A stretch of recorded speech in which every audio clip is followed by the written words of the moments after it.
พวกร้านซีเฮ็ดเมนูยังลูกข้าวปุ้นยังอีกโอ้มีข้าวปุ้นตำมะฮุงปนปลาเป็นยังไงให้วัฒนธรรมรอติดตามดูเนาะว่าผลงานของเงินของเราวันนี้มันจะมีเมนูตำมะฮุงปนปลาแล้วก็ข้าวปุ้นน้ำปุ้นเป็นหน่อยของเราจะออกตลาดเพื่อไปซื้อเอาวัตถุดิบมาเช้ามื้อนี้พวกเราจะนำพานักเรียนออกตลาดแล้วก็มีทั้งข้าวอนุชิตเทลลี่แก้ววิไลหงส์แล้วก็นางอาริยารักษาพรเป็นหัวหน้าทีมวันนี้พวกเราจะออกตลาดด้วยกัน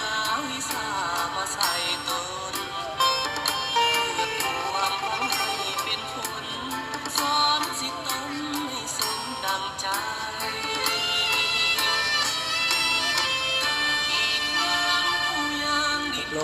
ทุกอย่างสอบหาวิชาต่างๆเพื่อมาสอนสั่งปาใส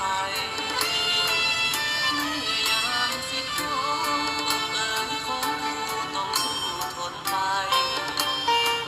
บ่เคยจะท้อใจหรือเบื่อหน่ายในชีวิต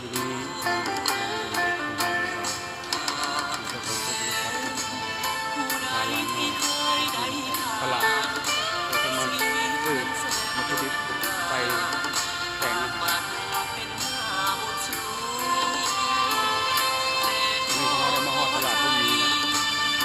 ตอนนี้นักเรียนเขากำลังเลือกวัตถุดิบโบราณซื้อยังไงตลาดกระโดดโอ้กระโดด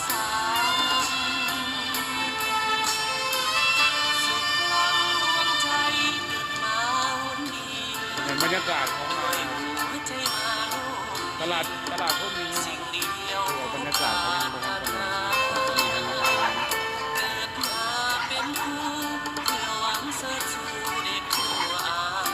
ขอบใจเพื่อนเลย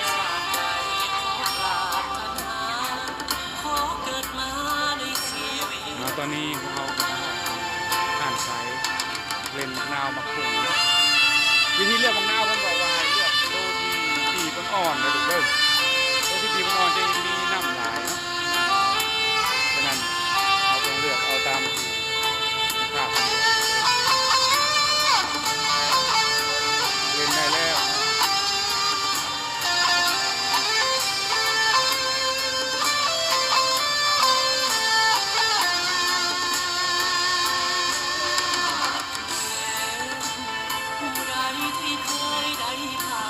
เลือกจากการอาทิตย์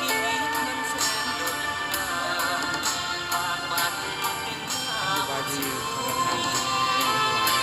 วันนี้ก็จะพากันมาซื้อเครื่องเขาร้านซื้อยังไงมียังไงมีกะปิ